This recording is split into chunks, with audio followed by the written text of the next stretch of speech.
Et bienvenue dans le magazine En route pour le COS. Chaque mois, Alsace 20 vous propose des experts de ce chantier hors norme. Aujourd'hui, on va s'intéresser aux ouvrages d'art et notamment à l'avancement du viaduc de Vendenheim, tant pour Vinci que pour Eiffage. Avec nous, Emmanuel Denis, comment allez-vous ?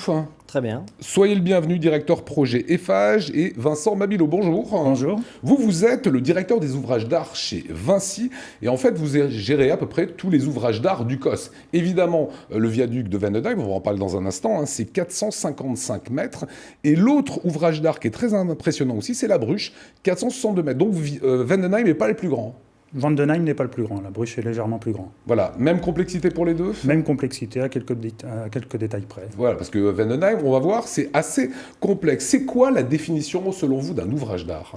Un ouvrage d'art, c'est une construction qui permet à un projet, aujourd'hui comme le COS, là, de traverser soit des cours d'eau, soit des routes départementales, ou d'être franchi par ces éléments.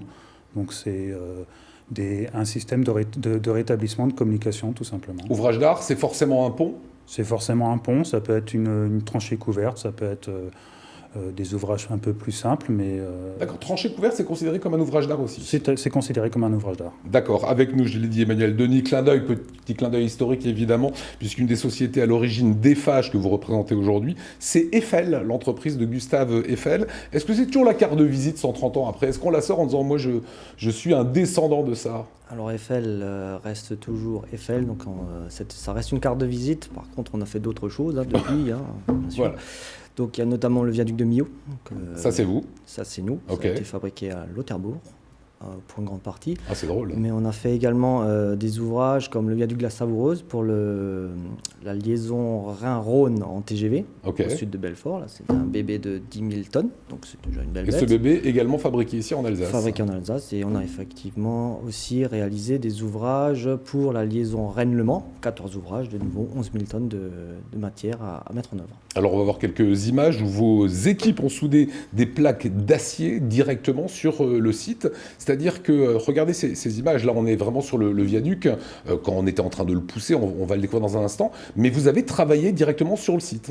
C'est ça, en fait ce ne sont pas des plaques d'acier, je vais un peu rectifier, ce sont des poutres. Donc nous on amène des poutres d'environ 20 à 25 mètres de long sur le site, et ces poutres sont assemblées l'une derrière l'autre et soudées ensemble. Alors on est allé justement chez vous à Eiffage, on l'a bien compris, ça se trouve à Lauterbourg, découvrir tout le travail en amont qui a permis après la réalisation de ce viaduc. Regardez. Spécialisée dans la construction métallique, l'entreprise Eiffage Métal emploie 230 personnes dans son usine située au bord du Rhin à Lauterbourg. De la passerelle du Mont-Saint-Michel au viaduc de Millau, leur quotidien est la réalisation d'ouvrages d'art et de grands ponts en acier. Dernier projet en date pour l'entreprise alsacienne, un viaduc situé à Vendenheim, sur le trajet du contournement ouest de Strasbourg. Composé de 2 structures parallèles de 460 mètres de long, ce projet ambitieux nécessite plusieurs mois de fabrication. Nous réalisons donc toute la fabrication, de la découpe des tôles jusqu'à la protection anti-corrosion. Ce que nous fabriquons ici sur le site, ce sont les poutres reconstituées soudées, qui sont la structure du tablier métallique, ainsi que tous les éléments transversaux qui permettront de supporter la dalle béton qui viendra dessus.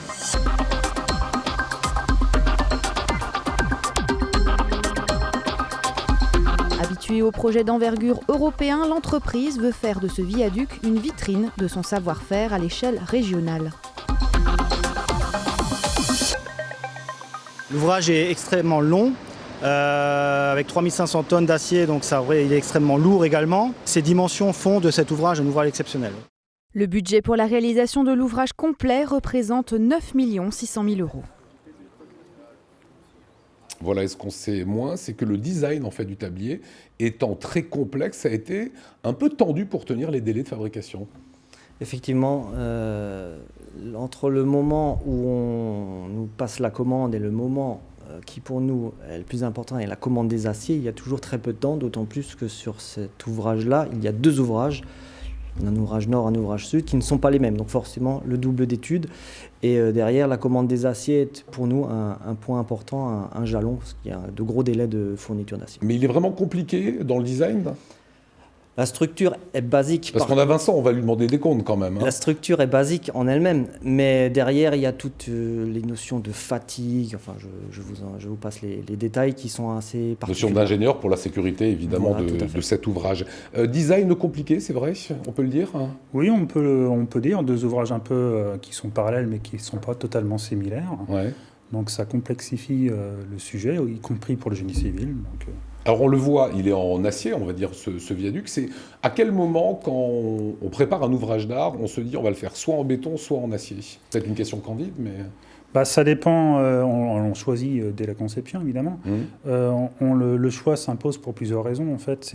C'est soit les obstacles à franchir qui sont des barrières en elles-mêmes et qui nous dirigent vers ce type d'ouvrage. Il y a aussi la possibilité de créer des appuis intermédiaires et puis la méthode de mise en place. Donc là, c'était une évidence pour le viaduc, ça ne serait pas du béton. Ça ne serait pas du béton. Alors, quelle a été la technique que vous avez mise en place? Parce qu'on va le voir, il y a du savon.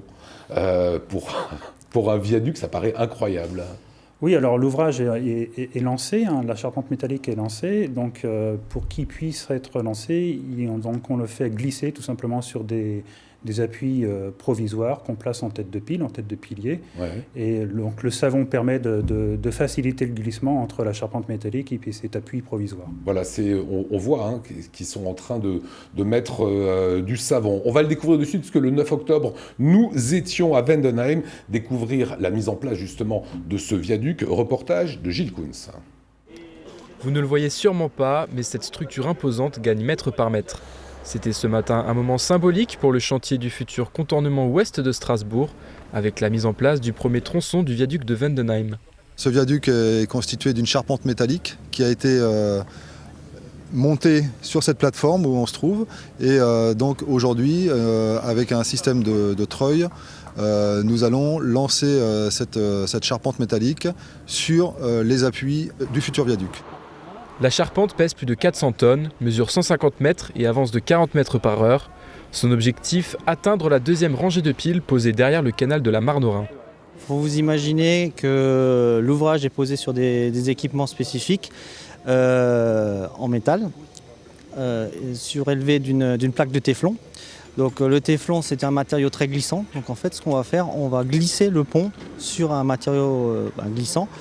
Et derrière, pour que ça glisse, on utilise tout simplement du savon. Donc le pont est accroché à son extrémité arrière à un treuil qui permet de tirer le pont en avant. Donc en fait, vous ne faites que tirer un bout de métal sur du savon. Une vingtaine de personnes étaient mobilisées pour cette première opération. Les prochaines phases vont s'enchaîner. Le viaduc de Vendenheim, d'une longueur totale de 450 mètres, devrait être complètement terminé fin 2020. Voilà, incroyable ouvrage d'art, Vincent Mabillot. C'est quoi la marge d'erreur qu'on a sur ça? C'est 1 cm, 50 cm? 50 cm, non. On est sur quelque chose de beaucoup plus réduit. On doit être entre 5 et... On est un peu moins de 2 à 3 cm, je dirais. Voilà. Et là, une fois que vous l'avez fait, vous avez mesuré la marge d'erreur? Après, il est contrôlé et donc il est calé au plus près et il est bloqué dans tous les sens après. 1 à 3 cm, c'est rien sur... C'est rien sur l'aspect fini de l'ouvrage. Emmanuel Denis, c'est quoi les contraintes que vous avez eues à souder en extérieur hein? Donc souder en extérieur, c'est pas la même chose qu'à l'atelier forcément. Donc on utilise des fils spécifiques qui sont faits pour l'extérieur. On utilise également, maintenant on va arriver dans la période hivernale, donc il y aura du préchauffage de tôle à faire. Et pour se protéger de la pluie et de la neige et du vent, on va installer des cabanes de soudage dont on n'avait pas besoin jusqu'à présent, mais maintenant on va y arriver tout doucement. Il faut se protéger du froid et des intempéries. Voilà. Quoi. C'est l'un des plus grands chantiers que vous ayez eu à réaliser? Non, j'ai commencé sur le viaduc de Millau. Donc là, il n'y a pas photo, c'est ça? Voilà, c'est difficile de faire mieux du premier coup. Hein. Voilà. Vincent Mabillot, vous êtes globalement aujourd'hui dans les temps. On vous a suivi tout au long de l'été aussi. On en est où hein? Alors sur cet ouvrage-là, on est juste dans les temps. On a un planning qui reste très très tendu. Donc, tendu, ça veut dire chaud, ça veut dire... très chaud. Il n'y a pas tellement de marge, c'est ça? Non, exactement. Donc c'est quoi? C'est un petit peu l'angoisse au quotidien, tant pour Vinci et Eiffage, de se dire, voilà, faut vraiment mettre du savon dans les rouages. Oui, alors on se coordonne relativement bien, et c'est un travail d'équipe, pour que justement on respecte, et chacun respecte son planning. Donc pour l'instant, ça reste très très tendu.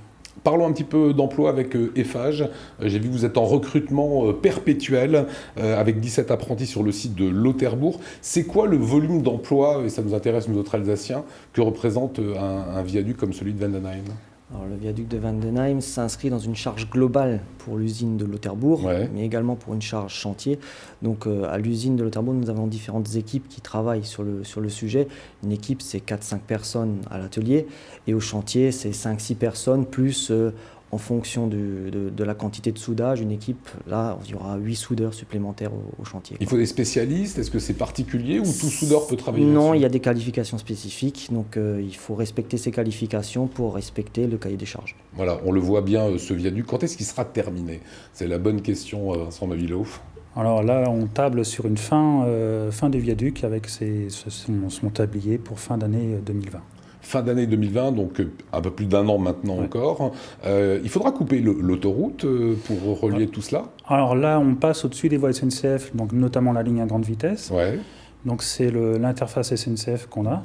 Donc c'est elle pour laquelle il faudra travailler de nuit. Ça veut dire que de nuit, des trains seront arrêtés le temps de faire la jonction? Voilà, le temps de passer au-dessus des voies SNCF. Voilà, on le fait quoi dans la nuit, 2-3 heures du matin? On le fait dans un créneau horaire qui va de 23 heures vers 4 heures du matin, en accord avec la SNCF. Voilà. Et pour vous, qu'est-ce qu'il reste à faire maintenant sur cet ouvrage de Vendenheim pour Eiffage? Donc nous avons réalisé 2 des 8 lançages, donc il nous reste encore 6 lançages à faire. La mise sur appui, donc descendre l'ouvrage sur ses appuis définitifs à 3 cm près, comme le disait Vincent Mavilot, et les retouches peinture. Voilà. Retouche peinture après, on termine et on livre et c'est tout beau. Voilà, c'est un peu ça. C'est quasiment simplement. ça. Merci en tout cas d'avoir éclairé nos lanternes sur ce viaduc assez exceptionnel ici en Alsace.